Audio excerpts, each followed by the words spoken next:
I believe marketers and businesses are going to regret the living shit out of the social media free distribution era. And that's why, while we're still in it, I'm yelling at the top of the mountains, like, please go get your attention. Look, there might be another invention, but I do believe that in the next 15 to 20 years, we're going to be in VR heavy. And when we're in VR heavy, social's dead. And I don't know if Apple and Facebook or Amazon or Google or whoever wins VR, if they're not in the mood to give you free awareness, then guess what? People are going to be talking about how there's this golden era of free awareness and we all fucked up and didn't go hard enough. You know, people have regrets of like, oh, wish in college I went to more parties because now I can't. Or like, oh, I wish I spent more time with my dad because he just passed and now I can't. I want this for everyone because I think it's going to go away. Attention is the #1 asset.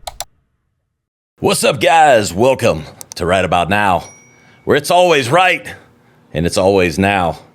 Joined today, he doesn't need much of an introduction, but I've got at least 6 titles for him. Serial entrepreneur, Chairman of VaynerX, CEO of VaynerMedia, and 5 times New York Times bestsellers, and we're going to make it 6. GaryVee, what's up, brother? How are you, my friend? I'm good. Life is good. I cannot complain. No one would listen anyway. Life is good when you decide it's good. That's right. We control our own destiny. It's actually scary how much perspective is the punchline, right? Like, for every person listening, there are millions, if not hundreds of millions, and probably if they're listening to this, billions of people, actually definitely billions of people on Earth that have it quote unquote worse than you. There's 800, of course it's billions, there's 850 million people on Earth that don't have access to clean water. And somebody before listening to this podcast this morning was complaining that their flight was delayed for 30 minutes. Yeah. You know what, Gary? I just thought about the pothole that I cursed out on the ride over here to my office. It's I drive 1 mile to work. Brother, you need to make a video of you filling that pothole in the middle of the night and post it on Facebook locally, and you'll become a local hero. No shit. I'll send it to city council. They get my taxes. They should fix this one pothole. I'll do it for them, for the sake of the whole town. Gary, what the hell's new, man? I mean, you got your hands in so much shit. Like, I don't even know how you keep. I have my hands in a lot of shit, and I watch you, and I'm like, God, how do you keep your head straight? I think for me at this point in my career, I have so many right-hand men and women, right? Like I'm in an earned, luxurious place of eating a lot of crow and putting a lot of deposits down over the last 30 years, right? So at 48, when people are like VaynerSports and VeeFriends and VaynerMedia and then VaynerX, there's 8 companies under it, and then the pickleball team, and then the restaurant group, VCR, and just like to your point, there's the winetext.com. Everybody, if you buy wine, winetext.com, sign up. Like that, like they see it and they're like, how? And I'm like, well, AJ, my brother, Marcus, who's been with me for 15 years, runs the Sasha Group. Kaylin McNamara is my chief business officer for VaynerX. She's been here 11 years. Hannah's my chief of staff. She's been here for 10 years. Claude is HR for all of it, 10 years. Mark Yudkin, general counsel and concierge and COO for VaynerX, 16 years. Brandon Warnicki's my best friend for the last 34 years, runs the wine business. Ryan Harwood's my GM and partner in the pickleball team, 13 years. Like, you're young in your journey, you're a youngster. This is the reason people don't understand. If you want to build something meaningful, it's only relationships. If I had people that I just hired a year or 2 ago in all the roles that I just mentioned, by the way, there's another 50 that I didn't mention that are here 7 to 15 years, either running departments, offices, or important things. Andy K runs VeeFriends, 13 years. Sid runs my personal brand content, a decade. Like, Dustin, you've been here now 4, 6. Build a culture, do right by people, give a shit about them, create longevity. I don't know how many people listening like football the way I do, American football, but if your offensive line is intact, the same offensive line year after year after year, watch how good your football team will be. Not real anymore with injuries and free agency, but Jesus Christ, that's how. It takes a village. It takes a village, and it requires you to love them not they work for you. And that's where everyone gets it fucked up. When you're a boss, you work for them, not they work for you. And the day you figure that out is the day you start creating continuity. And the day you start creating continuity, you start to build the blueprint for scale. Yep. Amen. I learned that the hard way, man. I did, my time in Madison Avenue in New York, in my late 20s, early 30s, and it was me, and I thought, I could carry the world on my own talents or ability or, whatever the hell. And you get grounded real quick. You cannot grow. You can't do what you want without others or without a hell of a team. If people don't like you, you're in trouble. That's right. And people are never gonna like someone that is only in me life. When you flip that M and you go we life, it gets real good real fast. And then as a complex, thoughtful leader, you start to understand some people want money, some people want a title because they're insecure and they want the status. Some people want work-life balance. By the way, some people, and these are the people I'm always gravitating, they want challenges and different things. Some people want to travel. So, I don't know, I'm not in the business of judging what my employees want. I'm in the business of trying to figure it out. Yep. And it sounds like you're doing a pretty fucking good job of it. You got a lot of longevity there. I saw Claude's post yesterday. I think it was like 10 years. And I was like, your chief people officer hanging around for 10 years, that says a lot.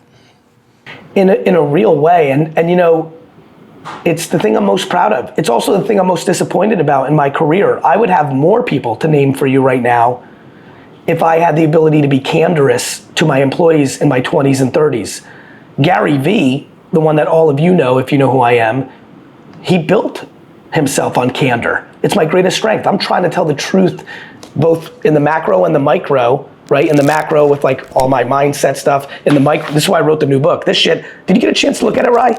Oh, yeah. Did you read it or skim it? Can you see it on the screen? I did. Did you get a chance to read it or did you skim it or neither? I don't care. I'm curious. I got about 3/4 the way through it, brother. Great. So you agree with me that it's a fucking textbook, it's detailed. Oh, dude. It should be in every school, in every business school.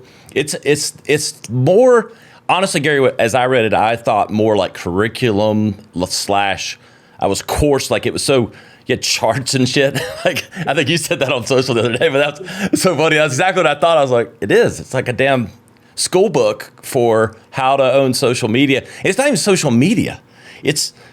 I feel like that, it's market. It's go where people are. Yeah, it's to that point. So, when I think about things, I'm trying to bring value, right?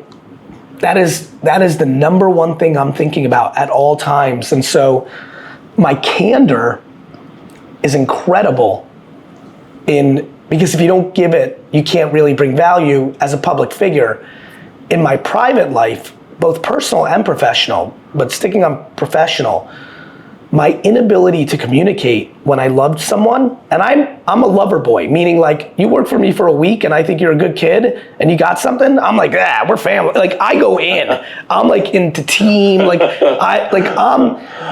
Gary. I'm very Uncle Gary, I'm very into that. Coach Gary, guidance counselor Gary, big brother Gary, I love that shit. It's my gift and at times my curse. And when I say my curse, it made me not be able to tell people that were bad at their job that they were bad at their job.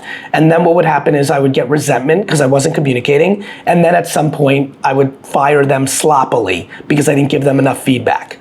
That is the great scarlet letter of my professional building culture career. I feel like I've really Supermaned it. I think I will be revered. I believe that. And that's a ridiculous thing to say, but I really do think when I'm old, people, when they look back at all the footage, people will realize that empathy and kindness, words that people thought were soft, sissy stuff in business land, that I looked at it as a real thing, not because I'm altruistic, but because I want to fucking build businesses and build empires, and it requires it. And I think people look back at me being a contributor to the evolution of finding that middle. Now, the problem is when people hear me say this shit, sometimes they think that I'm talking about entitlement. right? Rye, you know this. Yeah. Right now, the biggest issue for businesses, mine included, is you've got employees who don't want to work and get paid. Bingo. And so I just want to say it real fast when everyone hears me talking about kindness and all this nice stuff. I'm not talking about like 8th place trophies. I'm not talking about entitlement. I'm talking about finding the middle, and I'm passionate about that. Yeah. Well, I think you've found a pretty good balance of it. I am going to come for my check, though. I lost $1 million following my passion in the car business in 2014. And that shit didn't work. Yeah, I had Carvana's idea before Carvana. I just didn't know how to operate. I knew how to market. Yeah, I'm a marketer. Well, you just explained that I was actually right? That following your passion almost led you to Carvana. It just sounds that you weren't good enough to pull it off. I wasn't. Right? I say this all the time, like passion's always right because you like it more. You know this. Yeah. Look, I love marketing, so I love VaynerMedia. I love wine collecting and trading cards, and it's easy for me to do well in things that I love. Look, I'm a salesman. I could sell anything, but if you like something more, you're gonna do it at 10 p.m. to midnight because it's your hobby. And if you're doing something you don't love, you're not. It's not complicated. And so passion's a great way to go. The problem is you have to be good enough. Yep. Exactly. That's the slippery slope, though. Hey, Rye, as someone who's been growing, especially with the podcast stuff, and it's great to see from afar, when you read 3/4 of the book so far, this is now me being curious, what was the biggest moment where you're like, oh shit, that's how it's being, or aha, did anything strike you? Yeah, I'm going to give you a quote. It's because people tend to dismiss what's underpriced today. Instead, focus on what used to work in the past or what might work in the future. The process to continue to underestimate what's working right now. And that was my favorite quote from the book because it was, I feel like I'm progressive, if you're the king of progression, I'm on the second tier, and so I believe it. But then I start looking at the sacred cows that I have, and I'm like, I need to fucking get over that shit. I've been late to the game on TikTok, even though I know it's big, and I know that it's underpriced. And so I'm guilty of it. But that quote alone. In that scenario, is it that, how many followers do you have on Instagram?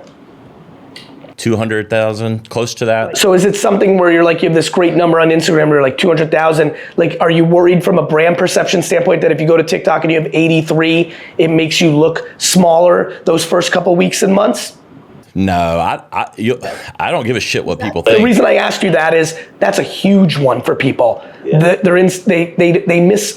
They underestimate the upside for the short-term worry of brand. Is it because you did the cliche thing of it's just teenage girls and then you just couldn't get out of that mindset?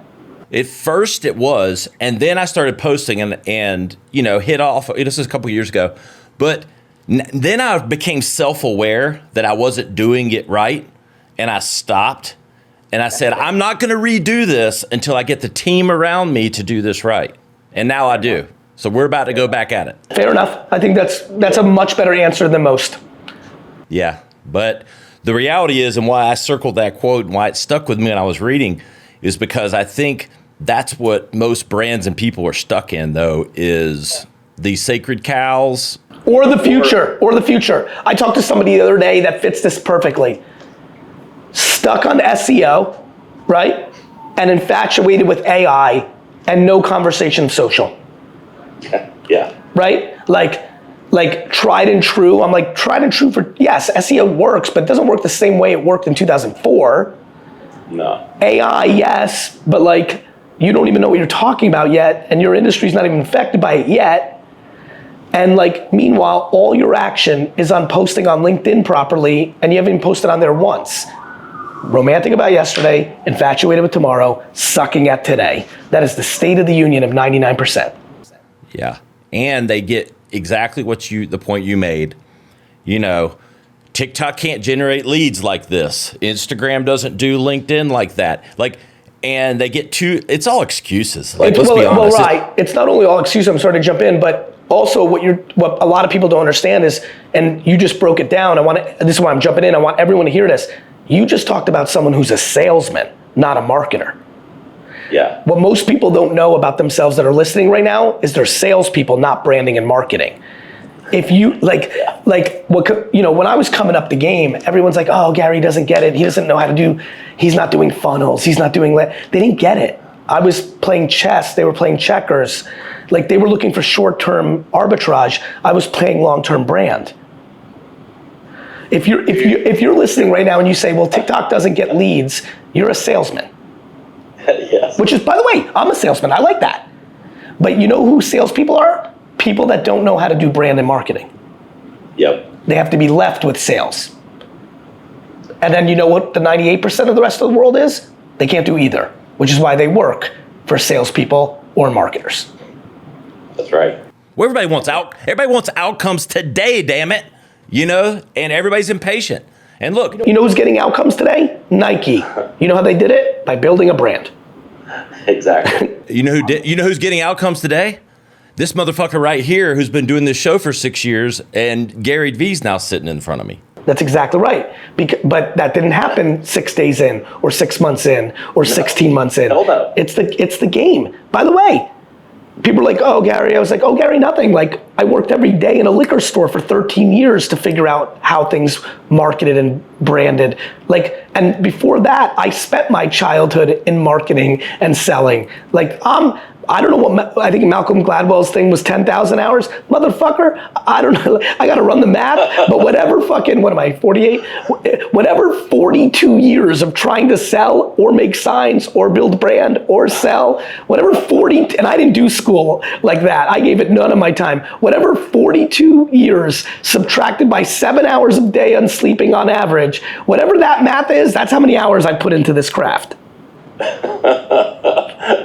That's what I'm saying. That's why I haven't agreed with everything that you say, but I've always respected the hell out of you because you live exactly, you preach and if you really watch what you're doing, Gary, you've always done what you're telling other people to do. That's the secret, guys. Couple things on that, brother. One, I appreciate your opening line. I want people to hear this. No one should agree with anyone on everything. It doesn't even make sense. We all have different life experiences. We end up figuring it. By the way, we also all change our minds. Many people have written to me that they didn't believe something and then they believed it, or vice versa. This is why I call my book Day Trading Attention. Someone emailed me the other day and said, hey, I watched this video. I've been trying it. It's not working. I replied to him like, bro, I did that in 2009. That video's from 2009. Shit's changed. And so, we should, and I appreciate that. I really do. I'm scared to be wrong. So I talk about the things that I know or the things that I'm living, and I stay in that pocket. So the biggest compliment I ever get in social media is normally when someone's trying to troll me in the comments. They're like, GaryVee, you say the same shit. And I reply, I'm like, thank you. I'm like, what do you want me to make up stuff I don't believe in just to say something different?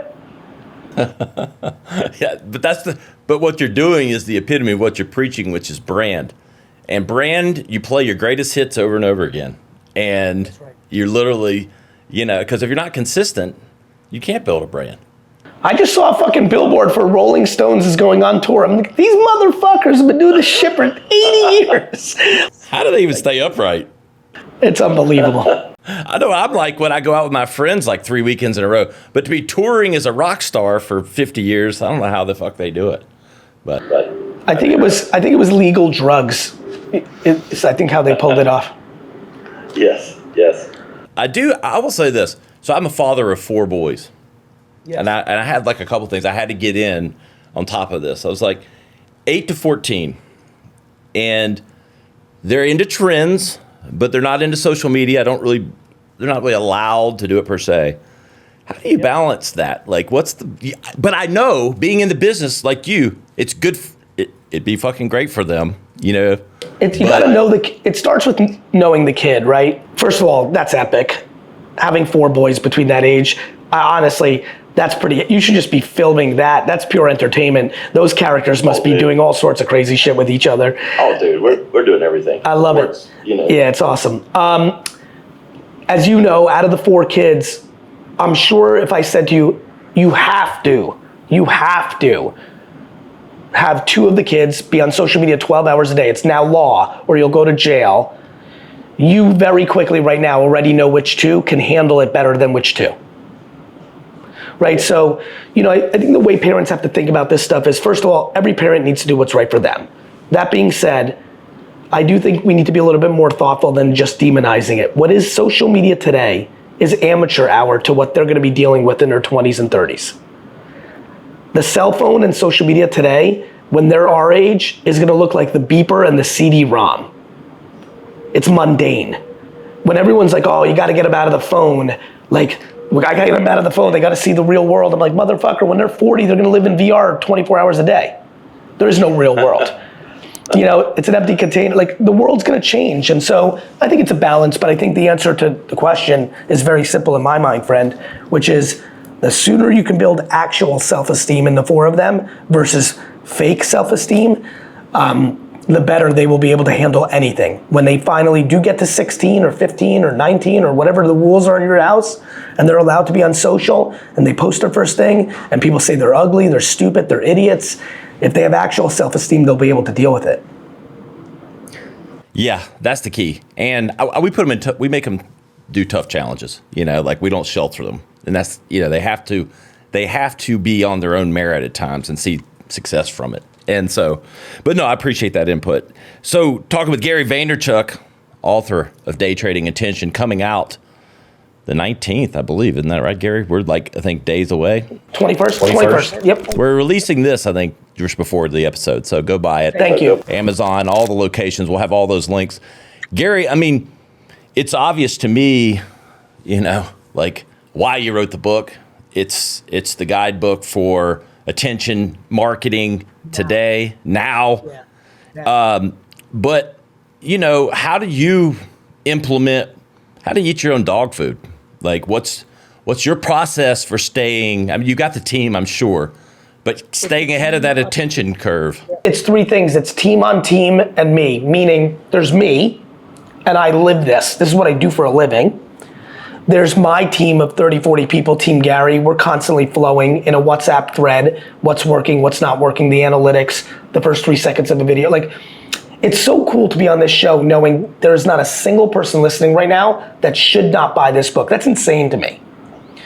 And I'll tell you why. Because if somebody's listening right now and they're a principal of a high school, if they're listening right now and they're a middle manager in a corporation, if they have a nonprofit, if they're a board member of their country club, no matter who you are on earth, knowing how to get people to hear you for whatever you care about, raising money for a nonprofit, selling t-shirts, getting people to use your auto body shop, buying your new tequila, whatever it is, it's so cool. That's why I'm so excited about this book. I know everyone's gonna get value, and that's why I textbooked it, because most people can learn in that format. Ironically, I'm one of the few that can't.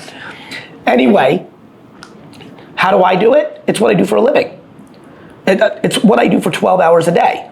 But I also, to give people context, there's 50 people that work in a department in my company called the PAC department, Platforms and Culture. All they do for a living is pay attention to what the platforms are doing and how the algorithms are working and what the best way to get 50,000 views instead of 4 views, the best way to get 1 million views instead of 100,000 views on every platform. Snapchat Spotlight, LinkedIn. I'm one of the few humans on earth that have over 1 million followers on all of the platforms. Pinterest, LinkedIn, Snapchat, YouTube, Facebook, Instagram, TikTok, Twitter, I believe in all of these platforms have way more attention than people think, way more. And I believe that being the best at it matters. And so how do I eat my own dog food? Here's how, I'm gonna show it to you. I know this is probably audio for most people, but for example, literally this morning, 8:34 this morning, right? I wrote the copy personally for my post on Instagram. I'm in it, right? I'm in the gym. I'm in the gym. I'm the one, there's no steroids here. There's no Ozempic. There's no fucking taking a young person's blood and transfusing it into me. Oh, come on. You had a vampire facial last night. I know you did. I'm fucking in it. I'm fucking in it. And I want to be the best in the world at it. And then I'm very lucky. I built a 2,000 person global agency. It's one of the biggest, best social media and overall marketing agencies in the world. So I have data. My company spends billions of dollars, Ryan, on media, on social media and media. Billions. Do you know how much information I'm seeing? And for everything, chicken wings and sodas and hoodies and airlines and all of it. So, I'm in a very unique position of seeing a lot more than the person you see in your feed that's giving you like an Instagram hack that's looking like a professor. And I like those characters. I think a lot of them are doing decent jobs, but mine is so omni. I'm sitting with information that is like incredibly rare. There are 0 humans on earth that have a 2,000 person global agency, global, Latin America, APAC, Europe, and they themselves are one of the most established content creator personalities in the world. I am that person, and I'm very humbled by that, actually. And I'm so humbled by it, and I was so parented well, and I'm such a weird character. Do you know what my team feels about this book? The fuck? My agency's mad at me. For giving it away. Yeah, they're like, what are you doing? And I'm like, guys, the information can't sit with us. It doesn't sit that long. It's day trading attention. It's gonna change, but I'm gonna give everybody the principles, and I'm gonna tell them there's not one person that doesn't follow this that won't get results similar to best practices in health and wellness. I promise everyone who's listening, if you cut down your carbs and sugar and you go to the gym and actually start doing strength work, your body and your physicality will be better 2 years later. I lived it. You've seen my videos 10 years ago. I've lived it. Yeah. Yeah. And I've got the emails from Brandon from Wine Library from 2009. I was going through all my, I did GaryVee search through, how long have I known GaryVee? I got Brandon's fucking email sending me a wine list from 2009, I think. So when you brought his name up, I was like, I totally know. Yes. Day trading attention with GaryVee. So you brought up the 2,000 people. I asked my community, I was like, all right, what do you want to know from Gary? Repeat question. It was all about AI, right? Go figure. Yep. So what industries, including your own, because you got to think about it, you employ 2,000 people, and marketing and advertising will be impacted, has been impacted. So what are the industries that, are going to be most impacted, and how do you reflect on it as it relates to your company? Advertising is going to be one of the top. Marketing. Yep. We're right at the forefront of this. We're the bookstores, we're the taxi cabs. If you're an Adobe designer, if you for a living design images on Adobe for an agency, you better wake the fuck up. You've got a few minutes here because we've got to figure out copyright and trademark law. Companies are going to be, the big companies that use agencies are going to tread lightly, but this shit is coming, brother. It's really coming. So I think a lot about it. This is why we spend so much time on strategy and thinking, and not just being someone who makes something. I tell my team all the time, we get paid for our brains, then what we make. But to answer your question, everything. Think about the last 20 years, everyone who's so proud that they told their kids to become coders and developers, and they've gone on to make good money. And now you can already see the early stages of wait a minute, in 5 years, am I gonna be able to build an entire website by talking it out, and then an AI will just write the code? Brother, I'm even worried about the only thing I've always thought I had, which was my brain. I believe that you can map everything that I've ever said, and that eventually the machine learning and the technology will get so good that I believe at some point everybody on earth can think the way I think, can literally get answers to how I'm critically, what is GaryVee thinking about this? Let's say a new thing came out, Schmaga. It's the hot new app. What would GaryVee think about Schmaga? Enter. And that because of everything I've ever said and the machine learning and all the work, that the answer would actually be the answer. Exactly. If you aren't thinking about that, if you haven't made that connection, you're fooling yourself. Like if you haven't thought that deep down this rabbit hole. It's why I've always said this. The ultimate is brand. Because it's the only thing that's left after everything gets commoditized. Which allows you to pivot to whatever is left. GaryVee's carrots, organically grown, good for your health. Buy now.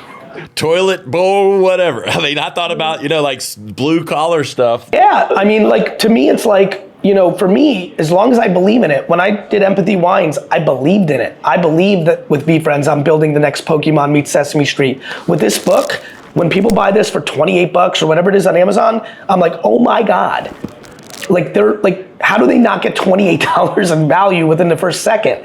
They're gonna change, everybody's gonna change the way they make every piece of content. The first piece of content, instead of normally getting 800 views, is gonna get 8,000, and those 7,200 impressions are worth more than $28. Like, that's a great feeling. People are like, hey Gary, I'm scared of selling. I'm like, that's because you don't believe in what you're selling. I'm scared of selling too, if I don't believe in it. One of the reasons I'm so weird and say different things than a lot of people is I don't know what to do if I don't even know how to sell something I don't think is right. What do you do? Yeah, well, authenticity, that proves that you are authentic, doesn't it? I think so. I think it really matters. Like, I really don't understand this is what my argument is with a lot of people in Madison Avenue, and you were there, Rye. Yep. They sell shit they don't believe in. Do you really think if you're sitting right now at Omnicom and selling banner ads on the web that you as a human think that's a good idea? Like if you're selling like do you really think the best deal in marketing is a billboard outside? Like, do those people really think that? Hell no. They know. I think they know. They know. Let me ask, I do have this question. And then I'm going to talk about a couple of pages, a couple of these charts and shit. Brand, outcomes, attention. How do we, I have friends that go, well, you can, take your shirt off and run around and get attention all day. But what is that attention? How do you turn intention into intent? How do you turn buzz into bite? Having a good product or service that people want. Asking. This is the follow-up to Jab, Jab, Jab, Right Hook. This book was originally called Jab, Jab, Jab, Left Hook instead of Day Trading Attention. To your buddy's points, like, if people are gonna look at you because you look, being attractive is a really interesting concept to me, right? So like, I think about why people would stop in the feed, right? And really, why would somebody sit? There's humor. I think we can all agree that humor is like a great place, right? There's attractiveness. I don't think this is gonna confuse anyone. We tend to stop in our feed if we think someone looks good, right? Yeah. There's what I think I've lived on, which is like value of information. And I think of those things in macro and micro. There's some people that are very good at perspective and mindset and blueprint, and then there's people that will go very tactical, and I've played both in a lot of ways. So when your buddies go, well, easy for you, Rye, to get attention, I'm like, look, if Rye is selling, if he's got his shirt off and they stop, but he's selling like B2B SaaS products and none of those people convert, then what did we achieve? And that's true. But if people stopped, and this is why I think people don't mix their content enough. If someone stops and you're looking all diesel and they're like, look at those fucking pecs, and then they click your account, and the prior post is you talking in detail about a B2B SaaS, just think about how wild this concept is. A B2B SaaS product for enterprise corporate. If 3 of the 1,000 people that stop to look at, either they wanna look like you or they're attracted to you, and then click that other one and be like, what is this? If 3 of those 1,000 are actually in that industry, 1 of those 3 may lead to a lead. So I think where people get hurt is they do content for the sake of getting attention, but never have the other part of it. And then they don't do the other part of it because their grid doesn't look good, or it's not on brand. They don't get it. They're in the business of the academia of marketing or the insecurity of marketing. The reason most people don't put out content that will help them sell more stuff is they know it won't do as well. So they keep putting out photos of their abs or their ass, right? Because they want 1,000 likes or they want 1 million likes. Yeah, they want that dopamine hit. Yeah, exactly. It's all just high school. It is. I'm on page 72. Literally a chart. Amplification, spending against what works, AKA not wasting a penny. Teaching you how to literally make sure you double down on what you need to double down and what you're learning. It's kind of a learn cycle in a way. It's like, okay, what are we learning and how do we double down on it? I'm simplifying. Yep. It's the I'll make it very common sense for everyone. I think you've been paying attention, everyone who's listening. Social media changed 3 years ago. It's now about the individual pieces of content, the TikTokification of social. It's not like when I grew up in social where you try to get as many followers as possible and then a certain percentage of those followers see the content. Ryan's got 200,000 on Instagram. I have 10 million. Both of us can post right now, today, and he can get twice as many views on a video than I can if his video hits right versus me putting out something that really does not hit right. That is insane. Once you know that that content hit right, the algorithm has mitigated the biggest risk in marketing, which is the creative.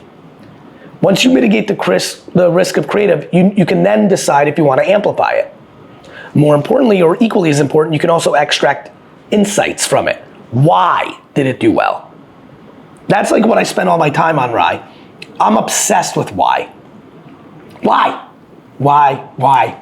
The most successful people are the curious people. Like, that's what it is. You got to know why. Your body, your mind, your soul, your being won't let you not ask that question. Yeah, and especially towards the human. That was always what I, like, that's what I got it, that's who I became. Like, I was just always curious, like, why, even when I didn't know that bullying was based on kids that were unhappy at home, even in 3rd grade, I was like, I naturally felt bad for the bully. I'm like, something's wrong. And I was scared of the bully, like everybody else.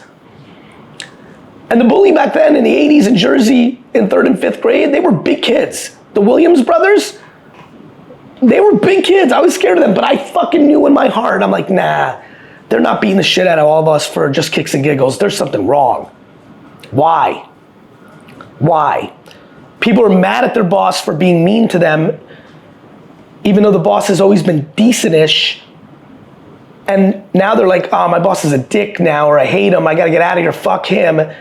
And they don't realize the why is, well, a month ago, he found out that his spouse has terminal cancer and he hasn't told you yet. So why don't we give people the benefit of the doubt? In the story that I just told, why would you, if someone's been good to you for 5 years, or solid, or at least neutral, that at the first turn, that they were not as good as normal and like it wasn't good, why do you immediately go into, I hate that person, I'm done? I'll tell you why, because you yourself are insecure. You're not in a good enough place to have the compassion to be like, wait a minute, Johnny's been decent. Now he's like really riding me this week in a nice way. People are selfish. They go into what they're feeling. To me, that logically is like something's wrong with Johnny. Empathy. I'm very bullish on it. And that same ability in human interaction helps you be a good salesman and marketer.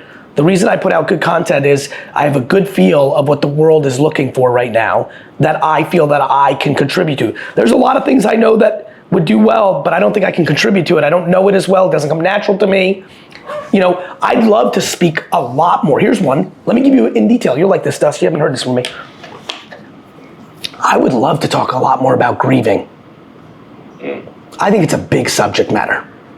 Yeah. I just have been fortunate and unfortunate that I can't speak to it. Here's why. Fortunate because I'm 48 years old and my mom's mom, my grandma who I really knew, my great uncle Misha, who's a father figure to me.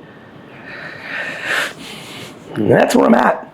My great grandmother, but I was little. Like, unfortunate because so many of my family members died before I was even born, both my grandfathers, one of my grandmothers. So, you know, I have a small family, Holocaust stuff like that. So, you know, I I can't speak to it, brother.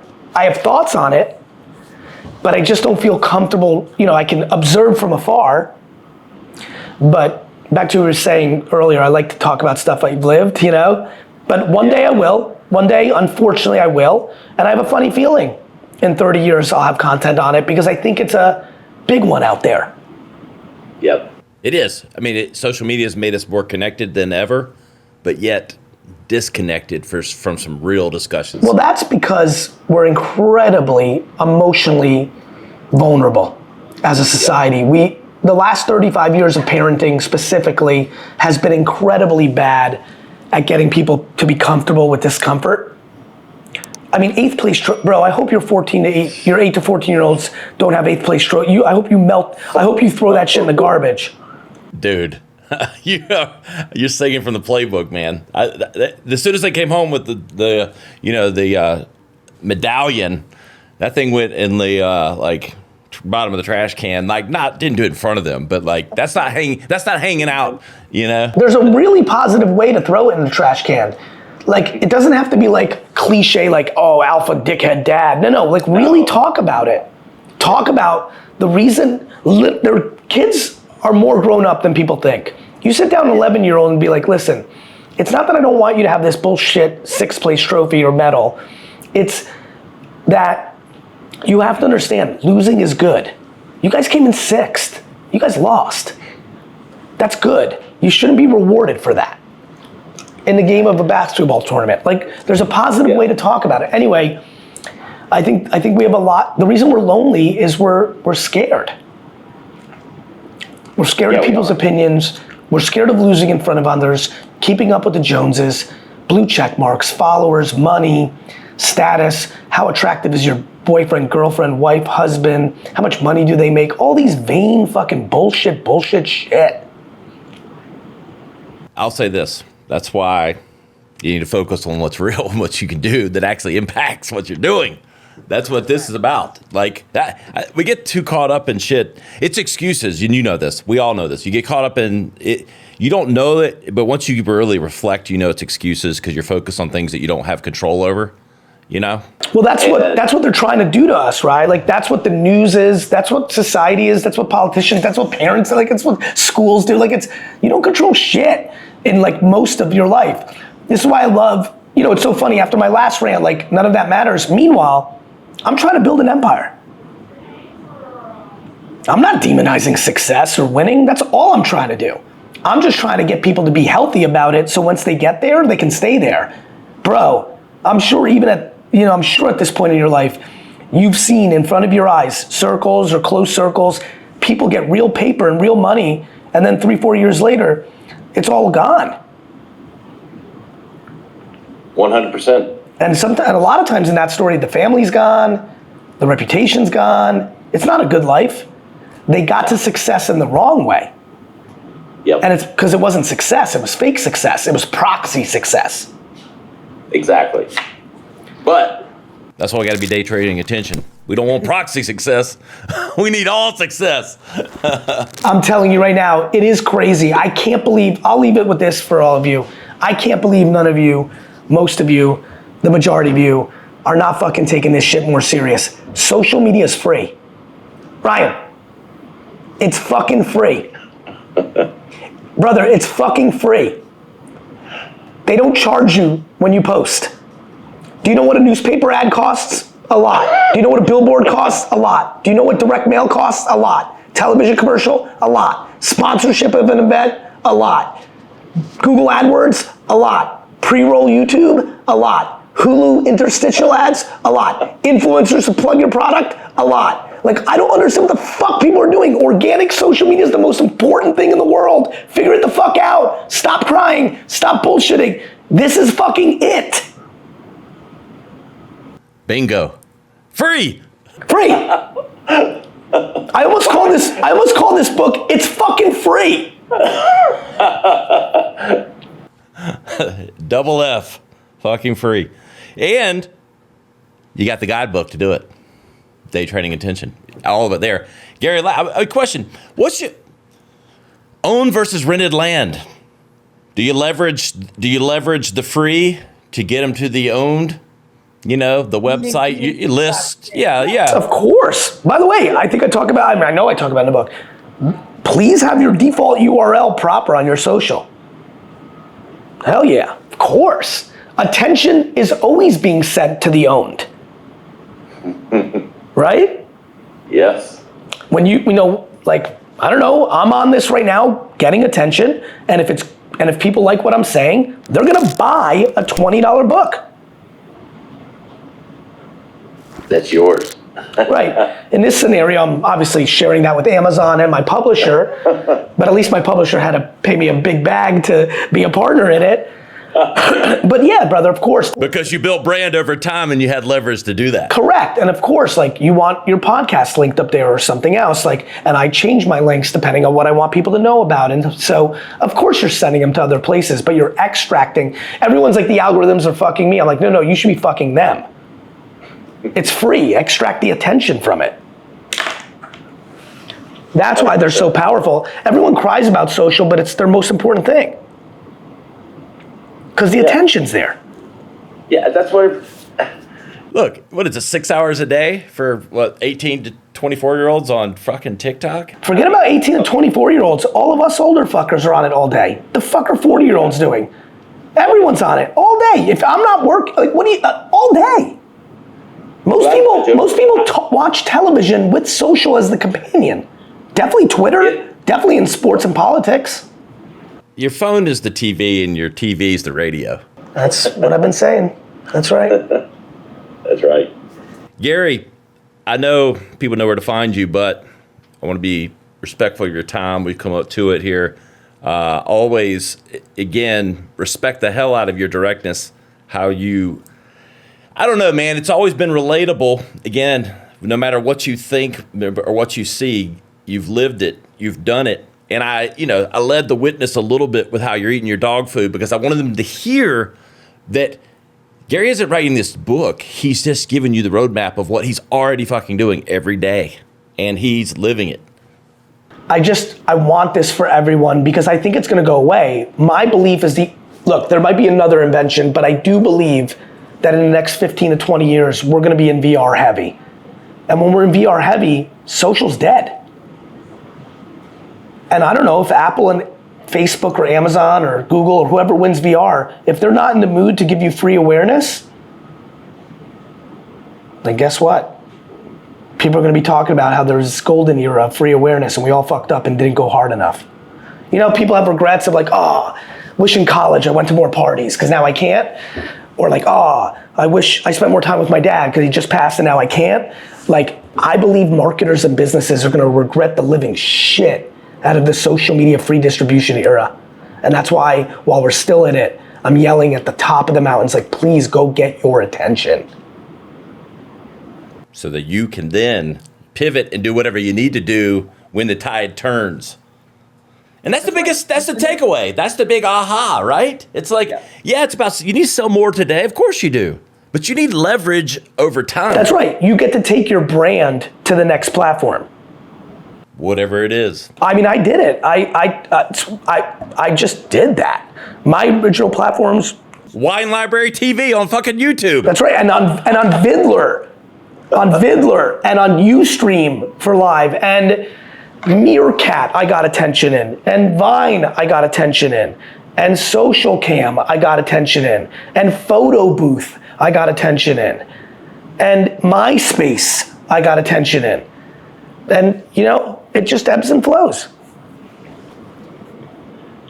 Let's grab dinner in New York sometime. Looking forward to it. Thank you, brother. Thanks for having me. Hey everybody, I wanted to say that a new book is coming, the follow-up to Jab, Jab, Jab, Right Hook, originally called Jab, Jab, Jab, Left Hook, but I finally captured what I've been doing for the last 20 years as an entrepreneur, as a creator and influencer, as an operator of a marketing company that works with Fortune 5,000, 500 companies, and really the punchline of what I'm seeing in society, which is day trading attention, how to actually build brand and sales in the new social media world. I'm really proud of this book. When I read it, and some of you follow my social enough to see the clips, when I read it in studio, it got so deep, it goes so detailed. It goes macro and micro, as I like to roll. And so if you've not picked up a copy yet, go to GaryVee.com/DTA, which stands for Day Trading Attention. I have a feeling that this book, much like Jab, Jab, Jab, Right Hook, literally got an email, they just read it. It's 10 years ago. The updated version of the marketing manual for your marketing team. Definitely if you're a social media person that runs your stuff, you need to get a book for them. And definitely the marketers in Fortune 500 for your staff, and the entrepreneurs and creators and influencers who are trying to build something for themselves. So proud of it. Hope you enjoy it as much as I enjoyed putting it together. The manual that we are going to give to everybody when they join VaynerMedia to read, and hopefully the manual to the modern marketing world, and especially social media first world. Day Trading Attention out this May